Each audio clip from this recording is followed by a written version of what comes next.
Assalamualaikum warahmatullahi wabarakatuh.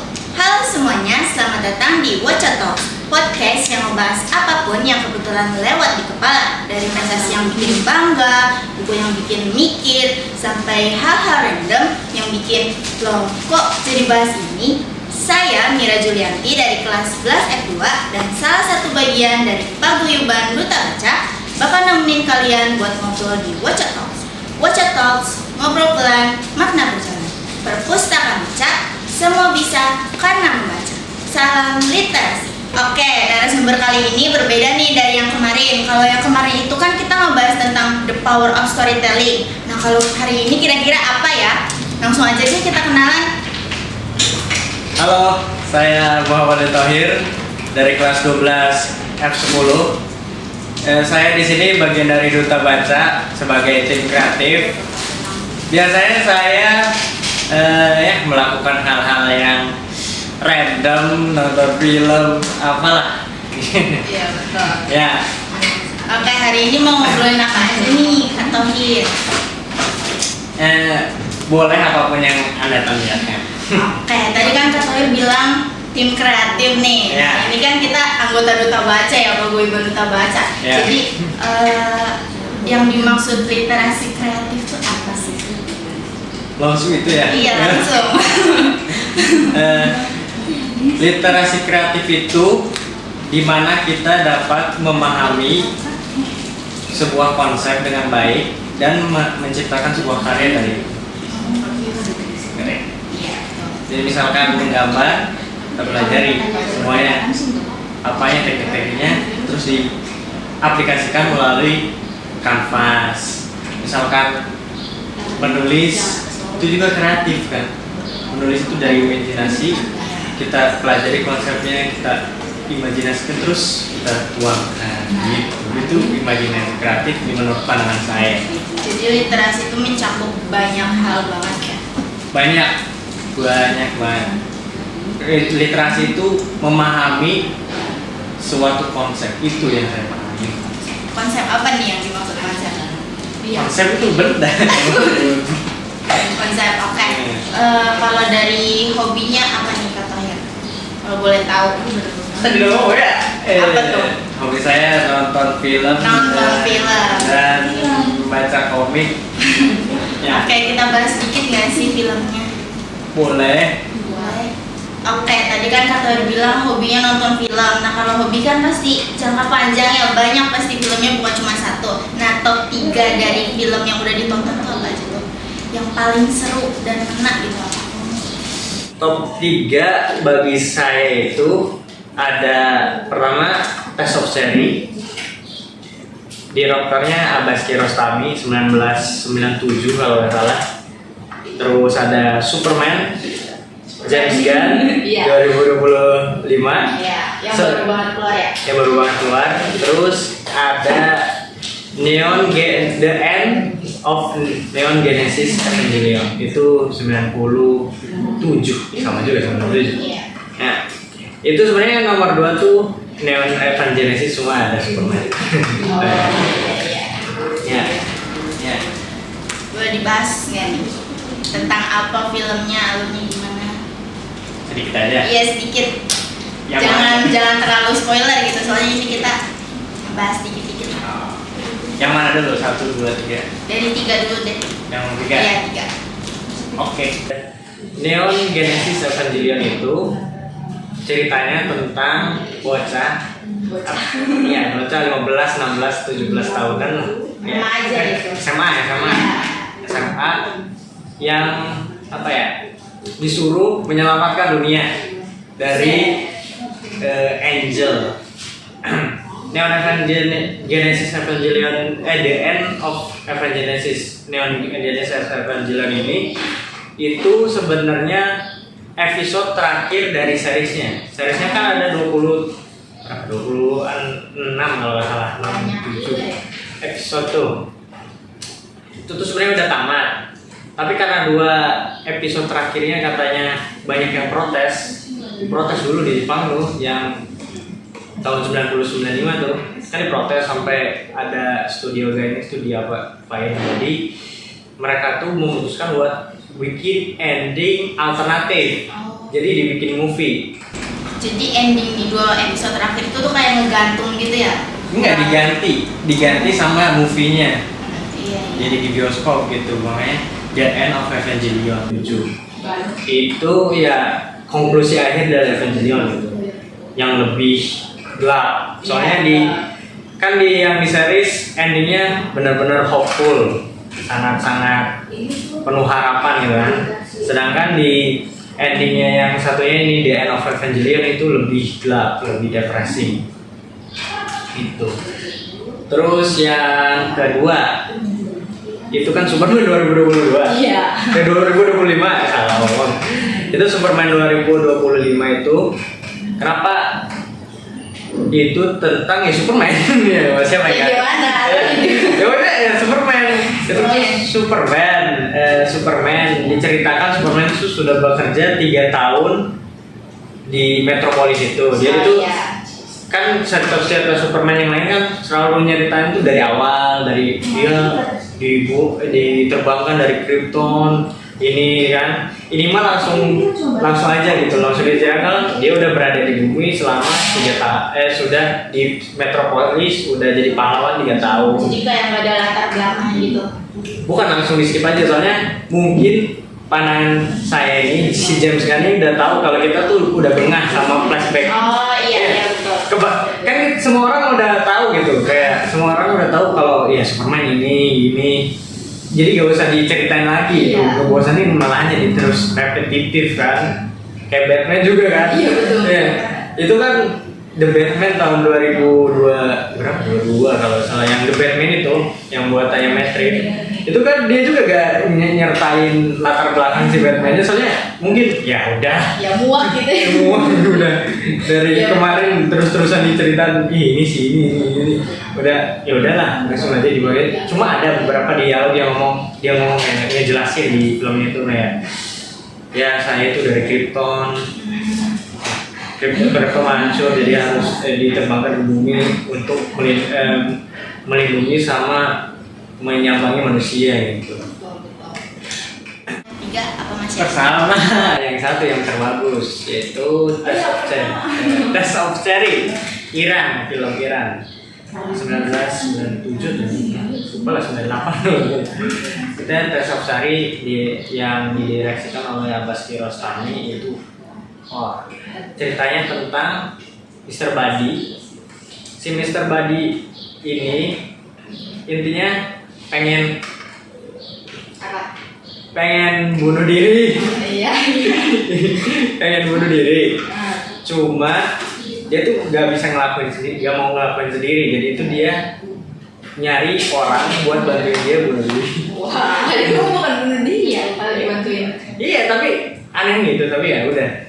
Nah, ini tuh satu film tuh kita ngikutin perjalanan si Mr. Buddy nemuin orang-orang yang dia ajak buat bantuin dia bunuh diri, buat bunuh dia. Juga ya. Iya, juga. Tapi ini filmnya nggak ada gore-gorenya. Ini benar-benar film manusiawi banget.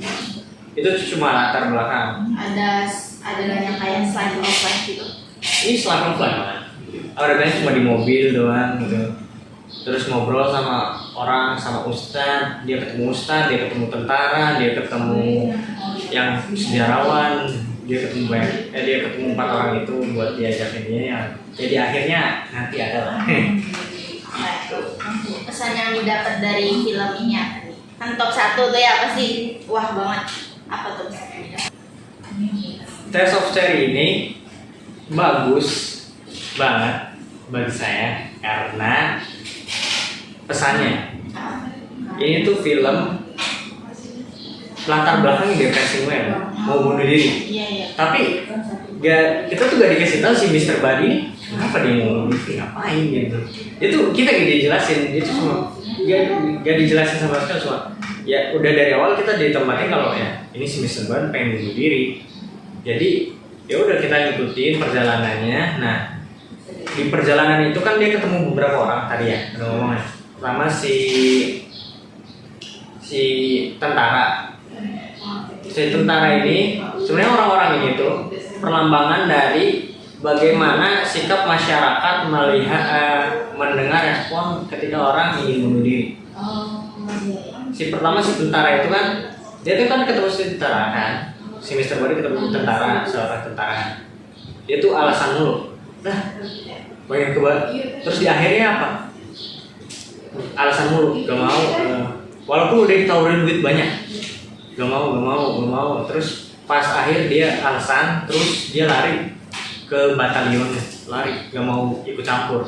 Itu tuh perlambangan dari orang yang tidak mau ikut campur gitu ya udahlah, gak mau gitu, udah gak mau ikut campur. Terus kedua tuh dia ketemu si agamawan. Ustadz lah, Ustadz intinya Ustadz dari Ustadz lah, dia Ustadz. Si Ustadz ini dia tuh ketemunya di, kalau nggak salah pas itu saudara orang yang ada di Kaur ya. Lupa lah. Nah, si Ustadz ini itu pas di perjalanannya dia kan si Mr. Bani nawarin, nih yuk lu bantuin nguburin hidup dia. Ya, cuma si Ustadz ngomong gak mau, ini dosa, gak boleh. Itu pas si Ustadznya ngomong itu ini dosa, ini perbuatan yang salah. Si Mr. Badi itu ngomong pos terbaik sepanjang masa. Ya, aku tahu bahwa bunuh diri itu adalah dosa besar. من میدونم که خودکشی از گناهان کرده Setuju. اما اینم گناه Tapi, بزرگیه که bukankah انسان خوشبخت نباشه tidak bahagia وقتی lah خوشبخت dosa نیستی yang lebih besar. باعث اذیت و آزار Karena ketika اطرافیان kita میشی tidak bahagia, این گناه نیست kita akan menyakiti orang lain. Iya, betul juga sih. Bukan itu lebih berdosa gitu ya. Jadi seru gitu. Ya terus si Ustadznya alasan terus sama aja kabur. Terus kan itu udah ya kabur. Sangkam itu konklusi akhir. Tapi akhirnya dia tuh ketemu orang yang mau bantuin dia. Yaitu si sejarawan, si dosen. Intinya si dosen lah. Dari universitas apa gitu. Nah si dosen ini perlambangan dari orang yang benar-benar peduli.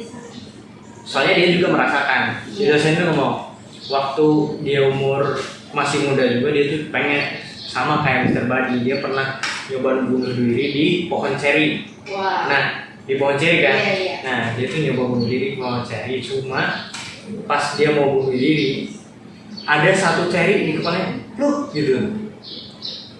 Dia tuh ngomong, dia tuh kayak dia tuh makan mie cerinya terus dia tuh gak jadi bunuh diri.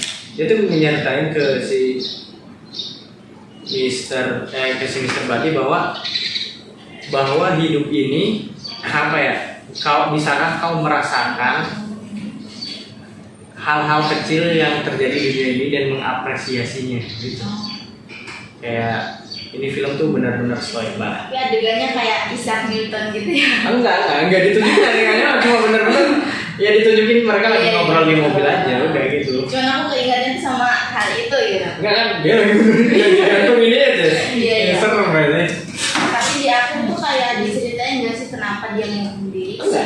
Ini sampai akhir. Enggak, soalnya kalau kita dikasih tahu alasannya, nantinya kita simpati sama dia. Oh, iya sih. Simpati kan yang ingin diajarkan film ini adalah apa ya? Menerima hal-hal kecil, menerima dan menghargai hal-hal yang kecil yang terjadi di hidup kita itu. Ini stoik banget gitu ini. Jadi buat mungkin orang yang baca filosofi teras bakal suka. Tapi filmnya pace-nya lambat, bikin ngantuk.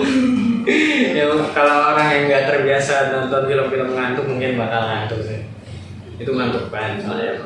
Waktu pertama kali nonton itu pas kelas berapa? 2 SMP. Yang didapat dari nonton film tuh begitu ya intinya. Nah, kayak kita sekarang membahas tentang apa hubungan literasi dan menonton film. Hubungan literasi dengan menonton film. Jadi menurut pendapat aku aja ya. Ya. Menurut pendapat saya aja ya. Menonton film itu kita dapat mengalami atau merasakan experience yang diberikan yang ingin disampaikan, ya itulah sama aja oleh si sutradara. Bahkan ngekuat dari film Close Up. Abis Kiarostami juga. Art is something that you feel art is experience that you feel inside of you. Jadi kita dengan menonton film itu sama dengan literasi, karena literasi kan memahami suatu konsep atau suatu materi secara keseluruhan dan mengaplikasikannya. Nah, nonton film juga seperti itu. Kita tuh dapat merasakan apa yang ingin disampaikan oleh si sutradara dan kemudian bagaimana cara kita menanggapinya. Iya. Oke, selain film ya, kita ngebahas komik boleh deh. Boleh. Tadi kan salah satu hobi Katoir juga ya. Iya. Komik apa nih top 3-nya? 3 Atau top 1 aja deh, top 1. top 1 Iya, yang paling seru gitu. yang paling berkesan. Betul. Goodbye Eri. Ya, Abil. Ya, apa Abil. Goodbye Eri ini. Iya. Banget deh. Ini komik favorit saya, one shot sebenarnya ini Cuk. Ini tuh satu cerita pendek mengenai Yuta, si Yuta sama si Eri. Si Yuta ini bikin film. Ceritanya si Yuta dia bikin film atas permintaan ibunya itu. Ibunya ngomong sebelum ibunya kan punya penyakit apa lah yang berbahaya gitu bikinnya mati. Suruh ngefilmin dia tiap hari jadi dokumenter, film dokumenter kan. Nah, ibunya terus dia tuh ngerekam tuh sampai bikin satu film 20 menit.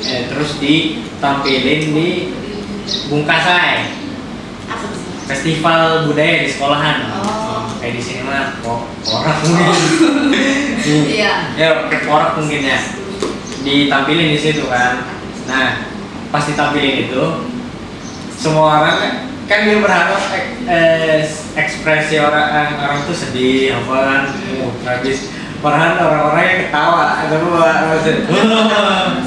soalnya di ending si Yuta ceritanya kan di filmnya kan dia udah perjalanan hidupnya si ibu melawan penyakitnya kan diceritain ibunya tapi pas di akhir endingnya malahan dia nunjukin si Yuta ngedakin rumah sakit ibunya.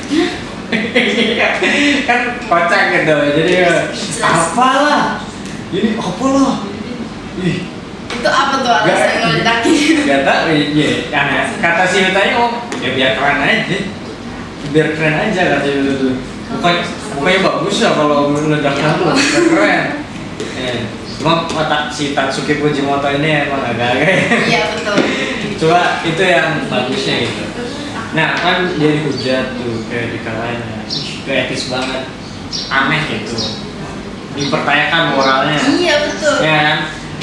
Nah pas dia udah depresi gitu kan, dia bikin satu video itu. Gimana? Saya bakal bunuh diri, momentum Mary, gitu kan. Terus pas dia mau loncat dari satu gedung rumah sakit, dia ketemu cewek. Aduh. Nah, Terus? namanya Eri. Nah, saya itu pencinta film sejati. Oh. Iya. Nah, saya Eri kan ngomong kalau bunuh diri di sini. Terus dia diajak ke gedung nggak terpakai itu buat nonton film sama dia. Mereka tuh nonton terus dari situ saya Eri muji kalau film buatan si Yuta itu walaupun banyak orang yang ngatain jelek bagus, suka serinya tuh. Pas ditanya kenapa kan suka, dia suka kan. Jadi kesannya kayak si Eri itu orang pertama yang suka sama film buatan Yuta gitu. Iya. Nah, terus si Eri itu bertekad buat ngajarin si Yuta bikin film bagus. Nah itu kerjaan mereka. Terus si Yuta tuh memutuskan buat bikin filmnya si Eri. Nanti ada plot twistnya, jangan Iya. dikasih tahu. Coba lihat aku masalahnya. Jadi jangan tahu. Ini recommended nggak buat dibaca? Rekomen. Ini Banget. komen banget sih. Gak ada yang berlebihan, gak ada gore. Ini 13+. Gak terlalu berbahaya. Itu. Oke, sebelum obrolan hari ini benar-benar kita tutup, ada nggak nih kata-kata hari ini dari Kak Thohir? Ya, saya kutip dari Close Up yang didirektori oleh Abbas Kiarostami ya, sama seperti buat Test of Theory. Art is a experience that you feel inside. Mudah-mudahan teman-teman Waca paham ya. Sampai bertemu lagi di Waca Talk selanjutnya. Waca Talk, ngobrol pelan, makna berjalan. Perpustakaan Waca, semua bisa karena membaca. Salam literasi.